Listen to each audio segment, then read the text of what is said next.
नमस्कार मित्रांनो आणि मैत्रिणींनो, चर्चेस कारण की ह्या आपल्या मराठी पॉडकास्टमध्ये आपलं पुन्हा एकदा स्वागत. तर आजचा आपला हा एपिसोड हा दिवाळी स्पेशल आहे.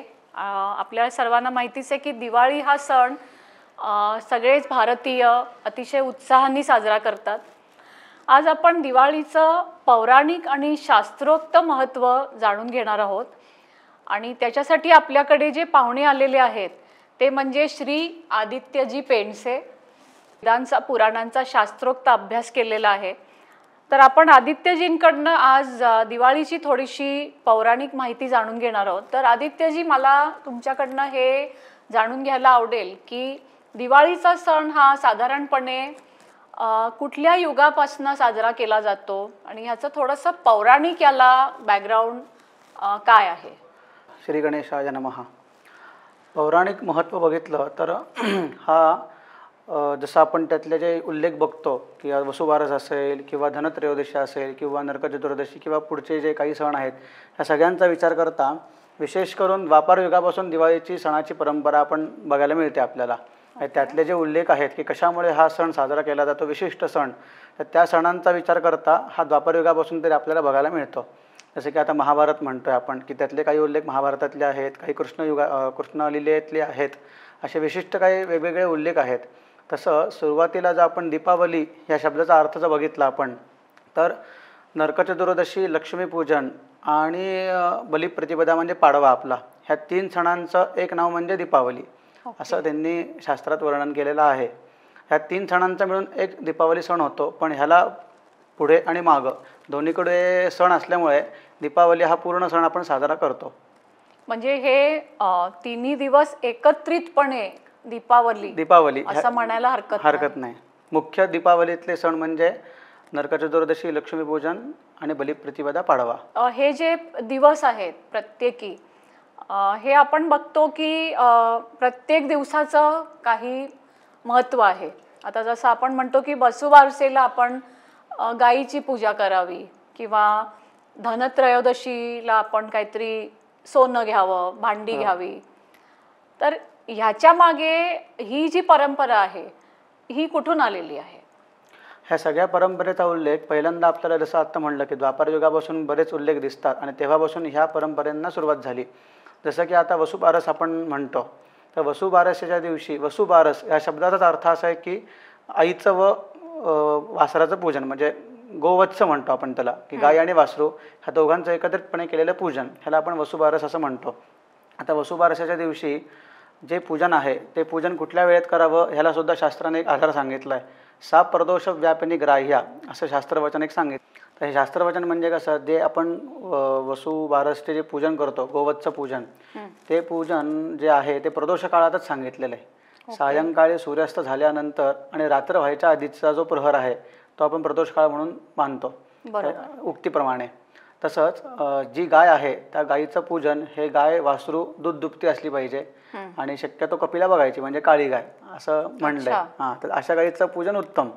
आणि शास्त्रोक्त पद्धतीत जो नैवेद्य सांगितलाय तो म्हणजे उडीद वडे किंवा सर्व डाळींचा एकत्र वडा असं शास्त्रामध्ये वर्णन केलंय. त्या गायीला अर्पण करावा आणि अर्पण करून मग घरातल्या ज्या सुवासिनी आहेत, माता भगिनी आपल्या, त्यांच्याकडून गायीला औक्षण करून घ्यावं.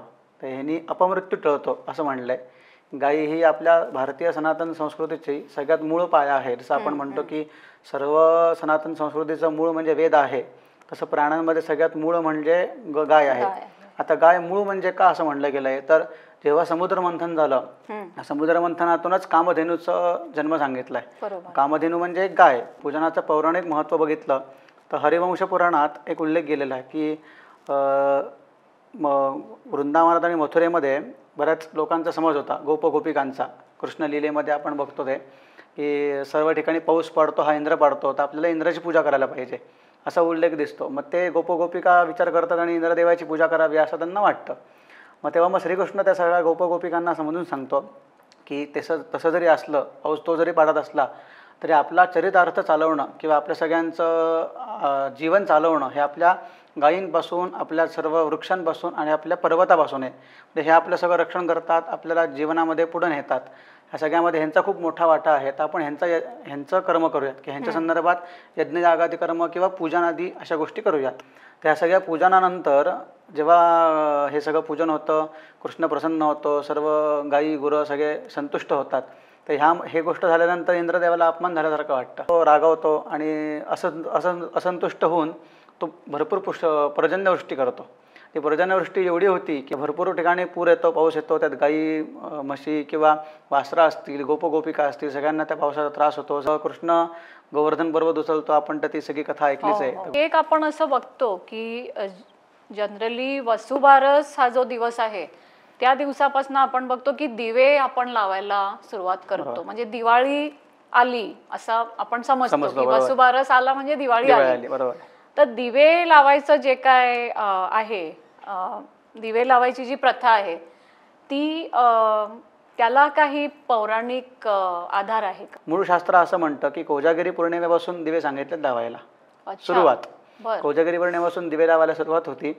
ते अगदी प्रमाण जे म्हणतो ते दिवाळीत वाढतं, पण एक दिवा तरी तुळशीसमोर अथवा देवासमोर लावावा. ते कोजागिरी पौर्णिमेपासून सुरू झालेलं त्रिपुरारी पौर्णिमेपर्यंत सांगितलं. तो जो काळ आहे दिवे लावण्याचा विशेष म्हणून, तर ते हा पूर्ण कोजागिरी पौर्णिमेपासून सुरू झालेला काळ हा ह्याच्यापर्यंत चालतो, त्रिपुरारी पौर्णिमेपर्यंत. मग दिवाळीमध्ये सण असतात म्हणून आपण वाढ करतो, बाबा दारात 2 लावतो, ह्याच्या ठिकाणी 2 लावतो. त्याचं वेगळं कारण आहे, ते पुढच्या सणाच्या दिवशी आहे वेगळं कारण त्याचं. पण मूळ कारण कोजागिरी पौर्णिमा ते त्रिपुरारी पौर्णिमा. बरं, आता पुढचा जो दिवस आहे तो म्हणजे धनत्रयोदशी. हो. तर धनत्रयोदशीचं काय महत्त्व आहे? दुसरं महत्त्व धनत्रयोदशीचं म्हणजे धनत्रयोदशीच्या दिवशी आपण सगळ्या शेतकऱ्यांचं किंवा जे जैविक जीवन आपलं आहे, अन्नधान्य, ह्या दिवशी पूजन सांगितले विशेष करून. त्या दिवशी जे धान्य आपलं आहे, जसं आपण म्हणतो की धनत्रयोदशी. धनत्रयोदशी म्हणल्यानंतर पहिलं धन काय? तर लोकांना सगळं सुवर्ण आणि चांदी किंवा हिरे माणिक अशा गोष्टी दिसतात. खरं पहिलं धन म्हणजे अन्न आहे आपलं. बरोबर. कारण त्याच्याशिवाय जीवनच नाहीये. प्रत्येक व्यक्ती हा त्याच्यासाठी जगतोय, त्याच्यासाठी कमवतोय, दुसरं कारण काही नाहीये. तर ते जे धान्य आहे त्या धान्याची पूजा सांगितली. विशेष करून आपण त्या दिवशी गुळ आणि धने असं एकत्र करून देवाला अर्पण करतो नैवेद्य म्हणून, आणि त्याची पूजा पण करतो. त्या दिवशी सगळे शेतकरी जे कष्ट करून उभे राहतात, उभं करतात सगळं शेती, असं विशेष शेतकऱ्यांच्या प्रती कृतज्ञता आणि आत्तापर्यंत जे जीवन चालवतात आपलं त्याच्याबद्दल कृतज्ञता म्हणून धान्याची पूजा सांगितली. काही ठिकाणी आपण हे पण बघतो की त्या दिवशी धनत्रयोदशी म्हणल्यानंतर धन्वंतरी जयंती असा पण उल्लेख शास्त्रात बघायला मिळतो. धन्वंतरी जयंती म्हणजे काय की बाबा, जसं तुम्हाला म्हणलं की समुद्र मंथनाच्या वेळेस जेव्हा कामधेनू बाहेर आली, तशीच त्यातून धन्वंतरी ह्या देवतेचा जन्म झाला. त्यातून बाहेर येणं, त्या मंथनातून त्यातूनच निर्माण झालेली देवता म्हणजे धन्वंतरी देवता. आता धन्वंतरीचं स्वरूप काय तर चतुर्भुज मूर्ती विष्णूची. शांताकारं भुजगेशनम आपण वर्णन ऐकत असतो की सशंख चक्रम सकरीट कुंडलम सपीत वस्त्रम सरसी रुहेक्षणम. तसंच वर्णन, एका हातात गदा, एका हातामध्ये शंखचक्र 2 हातांमध्ये, डाव्या हातामध्ये कलश अमृताचा आणि उजव्या हात आशीर्वादाचा, असं ते विष्णूचं स्वरूप. फक्त हा 2 हातांमधला चेंज, बाकी संपूर्ण विष्णूच तो. असं धन्वंतरी स्वरूपाचा जन्म झाला. म्हणून डॉक्टर लोक, आयुर्वेदिक डॉक्टर, आत्ताचे डॉक्टर, सगळ्या प्रकारचे डॉक्टर वर्ग जो आहे तो सगळं त्या दिवशी धन्वंतरी जयंती म्हणून त्या देवतेचं पूजन करतो. बऱ्याच ठिकाणी आपल्याला दवाखान्यात, हॉस्पिटलमध्ये धन्वंतरीचं स्वरूप लावलेलं बघतो आपण. पण मूळ शास्त्रामध्ये पूजन सांगितलंय ते त्या दिवशीच म्हणलं गेलंय शास्त्राने की धन्वंतरीचं पूजन करणं, हे आपण धनत्रयोदशीला बघतो. म्हणजे आपण हे जे नवीन अलीकडची प्रथा जी आहे की धनत्रयोदशीच्या दिवशी जाऊन सोनं घ्या, भांडी घ्या, ते तर कराच, पण त्याच्या बरोबरीने जसं तुम्ही सांगितलं धान्य पूजन की शेतकऱ्यांच्या प्रती एक आदर आणि त्यांची एक आठवण, नक्कीच हे पण ठेवणं गरजेचं, ठेवणं आवश्यकच आहे. कारण मूलभूत जसं म्हणलं की मूळ सनातन धर्माचा आपला मूळ वेद आहे, तसं प्रत्येकाचं मूल जे आहे ते आपण म्हणतो की धान्य पिकवणं आणि वाढवणं, त्याच्याशिवाय पर्यायच नाहीये. त्याची जाणीव ठेवणं हे एवढं तरी सगळ्या लोकांचं कर्तव्य आहे. म्हणजे हा एक दिवस वर्षातला शेतकऱ्यांसाठी राखून ठेवा थोडक्यात, आवश्यक. नक्कीच. तर धनत्रयोदशीच्या दिवशी आपण बघतो की व्यापारी लोक वह्यांचं पूजन करतात. बरोबर. तर ह्याच्या मागे काय भावना असते? तो पण एक संदर्भ आहे. धनत्रयोदशी जसं म्हणतो की धनाला पकडून ठेवणं, साधा आपण शब्द पकडूयात की जसं म्हणतो की लक्ष्मीपूजनला आपण विशिष्ट काही पूजन करतो आणि विशिष्ट देवीचं स्वरूप म्हणून संकल्प करतो, तसं धनत्रयोदशीला ते व्यापारी वर्ग आहे ते त्यांचे शस्त्र, त्यांच्याकडे वापरायच्या वस्तू, वह्या असो किंवा बरेच व्यापारी वर्गाकडे आपण त्या दिवशी नवीन वही आणण्याचं प्रयोजन बघतो. तर काही व्यापारी वर्ग त्या दिवशी नवीन वही आणतात, त्या दिवसापासून हिशोब सुरू करतात लिहायला की त्या दिवशी हिशोब काय केला किंवा आत्तापर्यंत आपल्याला पुढच्या संकल्पना काय आहेत त्या दिवशी त्या वह्यांचं, त्या सगळ्या शस्त्रांचं पूजन करून त्या दिवशी ते सुरुवात करतात त्या वहीत लिखाण करून. असं त्या व्यापारी वर्गासाठी विशेष दिवस धनत्रयोदशी त्यांनी म्हणलं आहे. जसं तुम्हाला आता धन्वंतरी जयंती आणि धान्यपूजा हे जसे संदर्भ सांगितले, असाच एक संदर्भ म्हणजे ह्यांचं पूजन, नवीन वह्यांचं, नवीन वस्तूंचं असं. ओके. त्याच्यानंतर नरक चतुर्दशी ही मला वाटतं महाराष्ट्रात आणि साऊथमध्ये मोठ्या प्रमाणावर साजरी होते.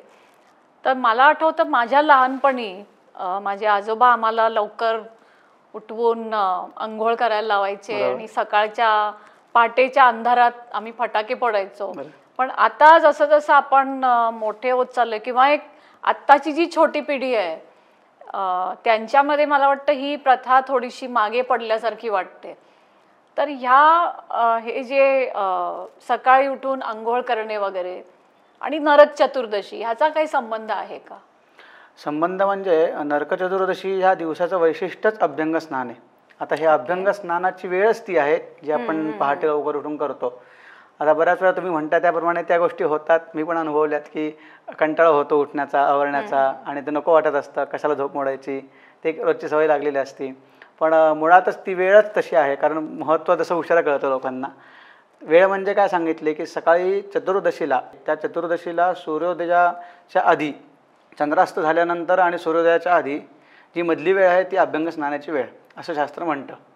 आता अभ्यंग स्नानाच्या वेळेत सुरुवातीला काय सांगितलं आहे की सगळ्या अंगाला तेल लावून घ्यायचं, ते सुद्धा आपल्या माता भगिनी आई ह्यांच्याकडून लावून घ्यायचं.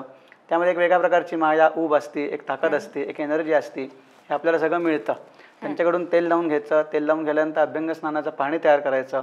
आता पाणी तयार करणे म्हणजे काय, तर लोकांना असं वाटतं की फक्त अभ्यंग स्नान म्हणजे गरम पाण्याने आंघोळ करायची, पण त्या पाण्यामध्ये केशर सांगितलं घालायला, केशराच्या काही पाकळ्या घालाव्यात जेणेकरून त्या अभ्यंग स्नानाचं वेगळं पाणी तयार होतं. आणि ते पाणी तयार करून मग एक 2-3 मग अंगावर पाणी घ्यायचं आणि अर्ध्या आंघोळीमध्येच औक्षण करून घ्यायचं माता भगिनींकडून, असा आपली परंपरा सांगते. तर ते औक्षण करून घेतल्यानंतर मग पुढची आंघोळ करायची, तेव्हा ते अभ्यंग स्नान पूर्ण होतं. आता हे अभ्यंग स्नान त्याच दिवशी त्याच वेळेत का करावं, तर असा एक पौराणिक आधार आहे, जो म्हणजे की नरकासुराचा वध कृष्णाने केला आणि वध केल्यानंतर जेव्हा मारलं त्याला, तो मरताना त्याचा वध होताना त्याला फार पश्चाताप झाला, जे कर्म घडले त्या ह्याच्या संदर्भात. मग त्याने कृष्णाकडे माफी मागितली की माझ्या काही गोष्टी चुकल्या तर मला क्षमस्व कर. तर कृष्ण म्हटलं हरकत नाही आहे, तर त्याबद्दल काय मागू शकतोस.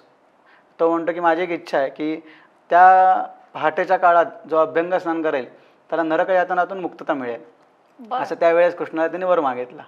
मग तो वर कृष्णाने अगदी आवडीने दिला. तो म्हणला मी तथास्तु, मी तुला हा वर देतो, आणि ह्याप्रमाणे वरदान दिलं. आणि तेव्हापासून ती एक परंपरा पडली की अभ्यंग स्नानाची विशेष म्हणून त्यांनी उल्लेख केला आहे. म्हणजे हा नरकासुराने आपल्याला दिलेला एक आशीर्वादच. नक्की नक्की असं म्हणायला हरकत नाही.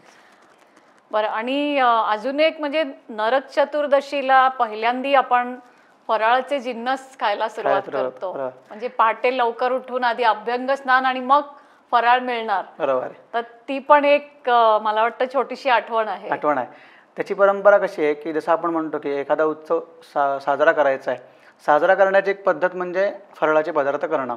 जसं आपण म्हणतो की कुलधर्म कुलाचार ह्या परंपरेप्रमाणे आपण देवाला पुरणपोळी किंवा पुरणाचा नैवेद्य असं दाखवतो, किंवा काही जणांकडे पुरणाची आरती ही परंपरा पण आहे.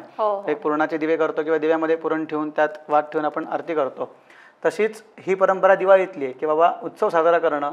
कृष्णाने नरकासुराचा वध केला, नरकासुराचा वध केल्यानंतर कृष्ण परत आपल्या राज्यामध्ये आला, तो एक आनंदोत्सव झाला होता. त्या आनंदोत्सवामध्ये कृष्णाला सुद्धा त्यांनी तसं स्नान घातलं, अभ्यंग स्नान म्हणतो आपण, की अशा सगळ्या विविध रसांनी स्नान घातलं, म्हणून पण तो एक आठवण आहे. आणि स्नान घातल्यानंतर मग आनंदोत्सव आहे, बाबा कृष्ण आला, नरकासुराचा वध करून आलेला आहे, म्हणून त्यावेळेस हे विशिष्ट पदार्थ केले गेले. आताचे प्रकार बदलले, वाढले, ह्या सगळ्या नंतरच्या परंपरा आहेत. पण मूळ पदार्थांमध्ये हे सगळे फराळाचे पदार्थ सुद्धा जे आहेत ते काही वेगळ्या प्रमाणात होते, आता प्रमाण बदलले, पण ही परंपरा तेव्हापासूनची पुराण काळापासून.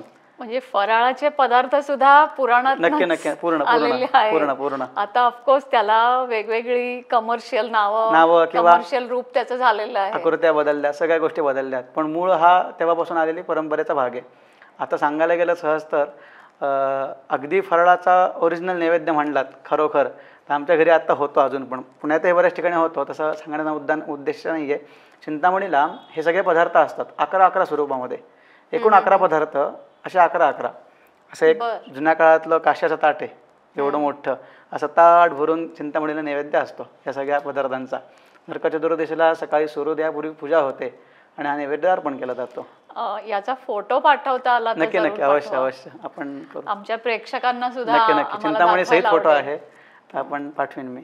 त्यासुद्धा आपण म्हणला फराळाचं स्वरूप बदललंय. मूळ शेव हा प्रकार पूर्ण गोल असतो, म्हणजे आपण पाडतो तशीच. हो हो आता ते मोडून मिळते किंवा अशा प्रकारात मिळते, पण त्या सगळ्या जुन्या प्रकार पद्धतीनेच आपल्याकडे अजून तो नैवेद्य केला जातो. अच्छा, म्हणजे पारंपरिक पद्धतीने शेव तुम्ही जसं म्हणता तशी गोल गोल गोलच तशीच ठेवली ठेवायची नैवेद्याला असते. जाती आणि तशीच प्रसाद म्हणून बाहेर येते. अच्छा, आता लक्ष्मीपूजन हां हा मला वाटतं दिवाळीतला एक म्हणू शकतो हायएस्ट पॉइंट किंवा सगळ्यात महत्वाचा दिवस. बरोबर. तर ह्याच्या मागे नक्कीच भरपूर सारे पौराणिक त्या संदर्भात पण तसं म्हणलंय की लक्ष्मीपूजन हे अमावस्येला आपण करतो, तसं इतर अमावस्या आपण अशुभ मानतो किंवा अशुभ आहे म्हणतो, तसं लक्ष्मीपूजनाची अमावस्या ही शुभ म्हणले, म्हणजे कार्यासाठी नाही, त्या पूजनासाठी. इतर कार्यासाठी शुभ नाही आहे अमावस्या, ही त्या कार्यासाठी विशेष शुभ सांगितली की त्या कार्यासाठी लक्ष्मीपूजनासाठी विशेष काळ विशेष दिवस असं त्या अमावस्याला आपण म्हणतो. आता जसं वसुबारसं सांगितलं सा प्रदोष व्यापिनी ग्राह्या, ह्या उक्तीप्रमाणेच प्रदोष काळातच लक्ष्मीपूजन सांगितलेलं आहे. सूर्यास्तानंतर रात्र व्हायच्या आधी किंवा थोडं रात्रीचा सुरुवातीचा काळ ह्या वेळेत ते पूजन करावं. ह्या वेळेस तर पण विशिष्ट वेळ सांगितले, त्याप्रमाणे पूजन सांगितले त्यांनी. तर ते पूजनाचं जे स्वरूप आहे, शक्यतो जी पूजनाची आपण मूर्ती घेतो, जसं आपण घरातल्या देवावर करतो, घरात देवी असते, असं शक्यतो सुवर्णाची लक्ष्मी सांगितली.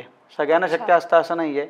सुवर्ण नसेल तर रजत म्हणजे चांदीची घ्यावी, ती शक्य नसेल तर घरातली कुलदेवीचा टाक जो आहे तो लक्ष्मी स्वरूप म्हणून पूजन करावा, असं ते पूजन आहे. आता पूजन परंपरा कशी आहे, तर पूजन परंपरेमध्ये म्हणजे षोडशोपचार पूजा ही तर सांगितलीच आहे. मग त्यामध्ये आचमन, प्राणायाम, अर्घ्य, परत पंचामृत पूजा, नंतर अत्तर लावणं देवाला, नंतर देवाला आता लक्ष्मीपूजन म्हणतोय तर देवीला म्हणूयात, तर लक्ष्मीपूजनात अत्तर लावणं, उटणं लावणं देवीला, गरम पाण्याने केशर घालून स्नान घालणं, ह्या सगळ्या पूजेतल्या परंपरा आहेत. अशा स्वरूपात पूजन व्हावं सांगितलं आहे. षोडशोपचार पूजा, मग ह्या वेळेस बऱ्याच वेळेस ब्रह्मवृंदांना बोलवलं जातं पूजा करायला. ज्यावेळेस शक्य होत नाही त्यावेळेस लोक घरी करतात. लक्ष्मीपूजन हे जसं आपण आता बघतो आजकाल नोटा ठेवतात, कोणी दागिने ठेवतात किंवा सोनं ठेवतात. बरोबर. तर हे जे सगळं जे ठेवतात ते बरोबर आहे का? तसं वचनशास्त्र असं म्हणतं की तुम्हाला मागाशी जसं म्हणलं धनत्रयोदशीचं, की धनाची पूजा आपण केली. पहिलं धन आपल्यासाठी काय, अन्न.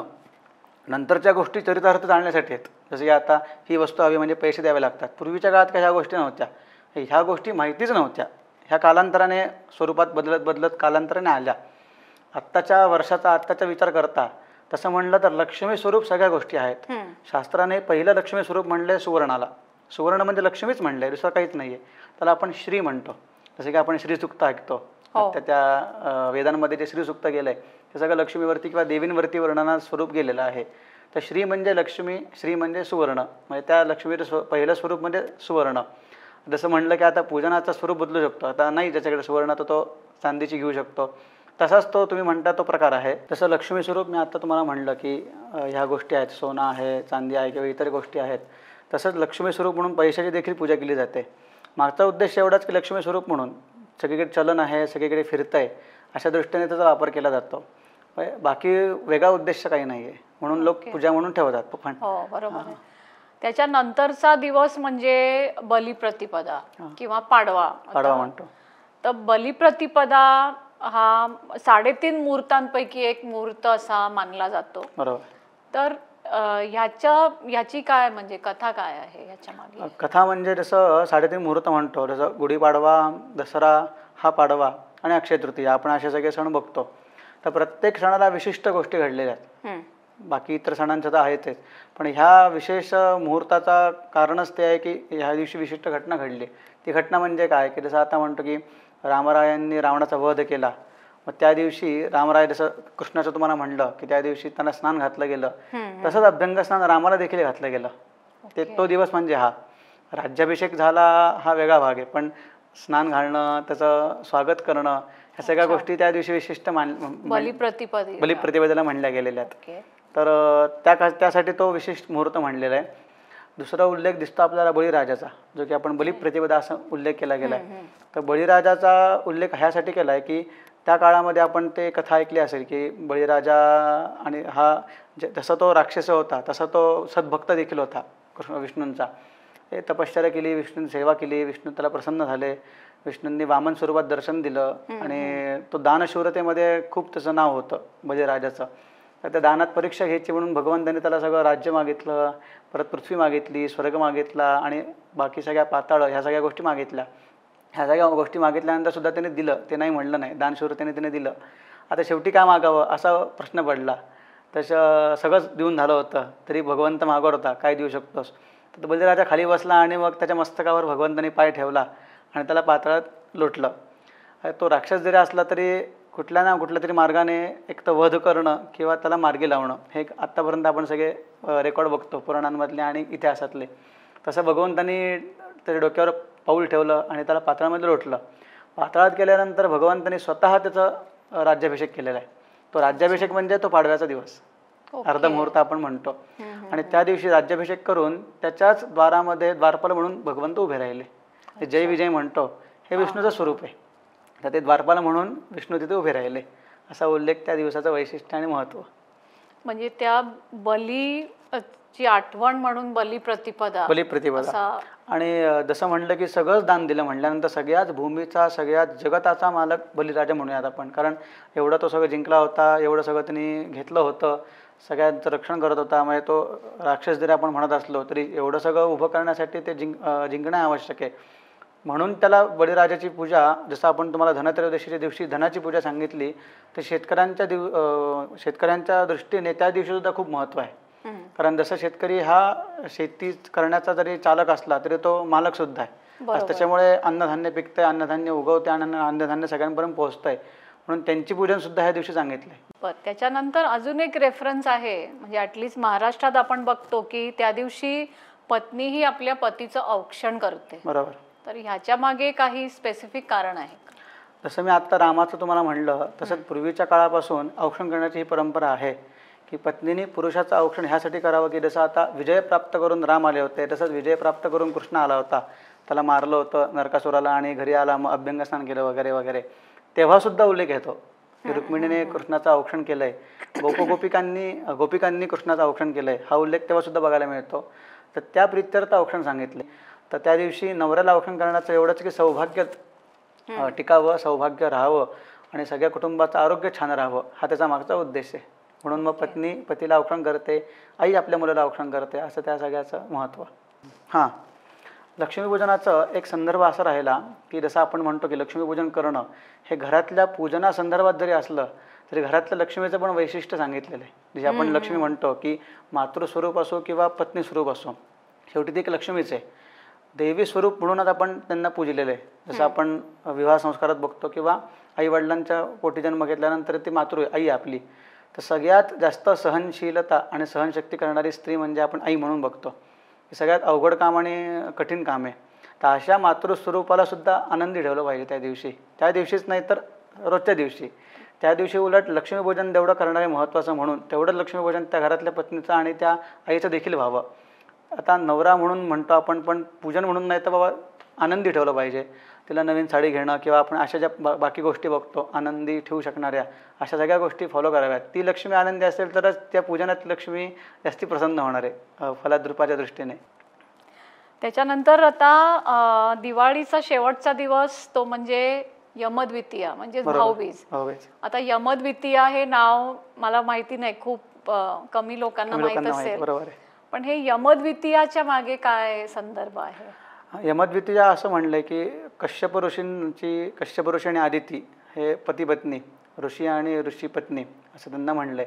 त्यांच्या पोटी जन्म घेतला हा भास्कराने. आणि भास्कराचे अपत्य म्हणजे यम आणि यमी. सूर्याला 2 बायका होत्या. भास्कर म्हणजे सूर्य. त्या एका स्त्रीपासून जन्म झालेले यम आणि यमी. आता यम आणि यमी म्हणजे कोण? यम म्हणजे आपण यमराज म्हणतो. हे दक्षिण दिशेलाचा महत्त्व वेगळं आहे. म्हणजे यम हा सूर्याचा पुत्र आहे. हां, असा उल्लेख आहे. अच्छा. हो, म्हणजे 2 पत्न्या आहेत. एकाचा मुलगा शनी आणि एका पत्नीचा मुलगा यम आणि यमी. ते बहीण भाऊ असा उल्लेख आपल्याला पुराणांमध्ये बघायला मिळतो. तर यम आणि यमी, यम म्हणजे यमराज आपण म्हणतो आणि यमी म्हणजे यमुना. अच्छा. हां, जे नदीचा उल्लेख आपण करतो म्हणजे यमुना नदीच म्हणजे ते तसंच स्वरूप म्हणले त्यांनी. पण मूळ हा यमी हा म्हणले बहीण त्यांची. तर त्या दिवशी यमराज आपल्या बहिणीकडे गेले आणि जसं म्हणतो बहिणीकरता कृतज्ञता व्यक्त करणं. जसं आता म्हणलं की लक्ष्मीपूजनाच्या दिवशी घरातली लक्ष्मी आनंदी पाहिजे, असंच बहिणीप्रती कृतज्ञता प्रेम व्यक्त करणं हे त्या दिवशी यमराजांनी केलं. तिचं पूजन केलं. मग ह्यात सुद्धा प्रकार आहे की आता लहान मोठं आपण म्हणतो, पण तसा विचार न करता त्या दिवशी फक्त यमराजांनी ते पूजन केलं यमीचं. तिने औक्षण केलं यमाला आणि मग यमानी यमीकडे भोजन केलं. ह्या दिवसाचं वैशिष्ट्य सांगितलं आहे की विशेष करून बहिणीकडे जाऊनच भोजन करावं, घरी करू नये सांगितलेलं आहे. म्हणजे काही गोष्टी असल्या तर तिच्याकडे जाऊन भोजन करावं, तिच्या हातचं खावं, तिने वाढावं आणि तिने आग्रह करावा आणि ते अन्न ग्रहण करावं. जास्तीत जास्त आरोग्य आणि भावाची प्रगती होती असं त्या यमद्वितीयेचं वैशिष्ट्य सांगितलं आहे. म्हणून त्या दिवशी आपण यमद्वितीय असं उल्लेख केलेला आहे. तर म्हणजे शास्त्रातली किंवा पुराणातली जी दिवाळी आहे बरोबर, ती मला वाटतं वसुबारस, नरक चतुर्दशी, लक्ष्मीपूजन असा उल्लेख आहे. पण पुढचे जे 2 दिवस आपण साजरे करतो बरोबर, तो मला वाटतं एक उत्सवाचा भाग आहे म्हणून. हो, तसंच पहिले दिवस आणि शेवटचे दिवस त्या दोन्ही दिवसांच्या मधले 3 दिवस जे आहेत ते म्हणजे मुख्य दीपावली. पण ते आता सगळ्या सणांचा भाग हे लागून आलेत म्हणून आपण ते लाईनीत सगळे उत्सव साजरे करतो. बरोबर. यमद्वितीयेच्या दिवशी दुसरा उल्लेख पण आपण खरं बघतो. तो उल्लेख म्हणजे यमदीपदान. जसं आपल्या आरोग्यासाठी, आपल्या जन्मासाठी आणि आपल्या जन्ममरण जसं आपण म्हणतो की त्रास होणं, आरोग्य बिघडणं, तब्येत बिघडणं, त्या सगळ्या गोष्टींसाठी जसं आपण रुद्रदेवतेचे पूजन करतो, रुद्रदेवतेचं स्मरण करतो, असंच स्मरण यमाचं पण सांगितलं आहे शास्त्राने. ते यमद्वितीयेच्या दिवशी उत्तम म्हणलं आहे. आता हे दिवे लावायची परंपरेचं मुख्य कारण हेच की घरातली अलक्ष्मी बाहेर जावी आणि घरातली लक्ष्मी स्थिर व्हावी. ह्यामागचा मूळ उद्देश हा आहे. म्हणून जास्तीत जास्त दिवे आपण दिवाळीत लावतो. आणि जसं मी मागाशी पिरियड सांगितला की कोजागिरी पौर्णिमा ते त्रिपुरारी पौर्णिमा हा मुख्य दिवे लावण्याचा दिवस आहे. आता जसं बघतो की आधुनिक काळात फटाके एक म्हणजे दिवाळी आणि फटाके यांचं अतूट नातं झालेलं आहे. तर आणि हे महाराष्ट्रातच नाही, महाराष्ट्राच्या बाहेर, देशाच्या बाहेर फटाक्यांना एक खूप प्रॉमिनंट स्थान असतं दिवाळीमध्ये. बरोबर. तर ह्याच्या मागे काही पौराणिक ह्याला काही संदर्भ वगैरे असं काय आहे का? एखाद्या कार्याचं किंवा एखाद्या उत्सवाचं जल्लोषात स्वागत करणं किंवा जल्लोषात पार पाडणं हे स्वरूप पूर्वीपासून आहे. पुराण काळापासून दारू गोळा किंवा दारू उधळणं किंवा दारू जाळणं हा प्रकार त्या काळापासून आहे. फक्त ते स्वरूप जे आहे ते आत्ताच्या काळात बदलत गेलं. म्हणजे पुराण काळामध्ये असेल, इतिहासामध्ये असेल किंवा आत्ताच्या काळामध्ये. आता अजूनसुद्धा आपलं मयुरेश्वर क्षेत्र आपण म्हणतो मोरगाव, ह्या ठिकाणी दिवाळीपेक्षा सुद्धा तिप्पट चौपट पद्धतीने जास्ती छान दसरा साजरा केला जातो. त्याला शाही दसरा असं त्यांनी म्हणलंय. त्या दसऱ्याला खूप दारू जाळली जाते. जसं की आता तोफ हा प्रकार जो आहे तो अजूनही तिथं चालतो मोरगावला, बघण्यासारखं आहे अगदी. म्हणजे लोकांना आम्ही सांगतो की विशिष्ट वेळ काढून जावा दसरा बघायला मोरगावचा. शाही दसरा आणि भारतीय संस्कृती काय आपली हे अगदी तिथं बघायला मिळते. हे 10 अशा लाईनीत लावलेल्या असतात तोफा आणि ते तोफा उडवतात. तर हा उत्सव साजरा करणं पूर्वीपासून आहे. फक्त आत्ताच्या काळातल्या परंपरा आणि पद्धती बदलल्या.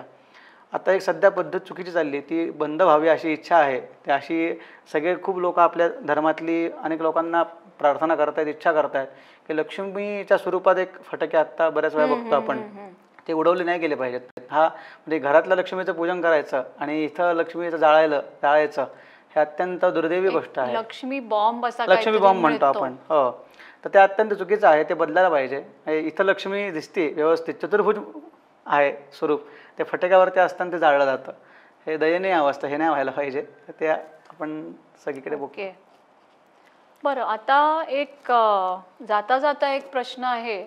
महाराष्ट्रात तर हे सगळं आपण पाहिलं, या प्रकारे आपण दिवाळी साजरी करतो. महाराष्ट्राच्या बाहेर अशी काही वेगळी काय पद्धत आहे का ह्याच्यापेक्षा?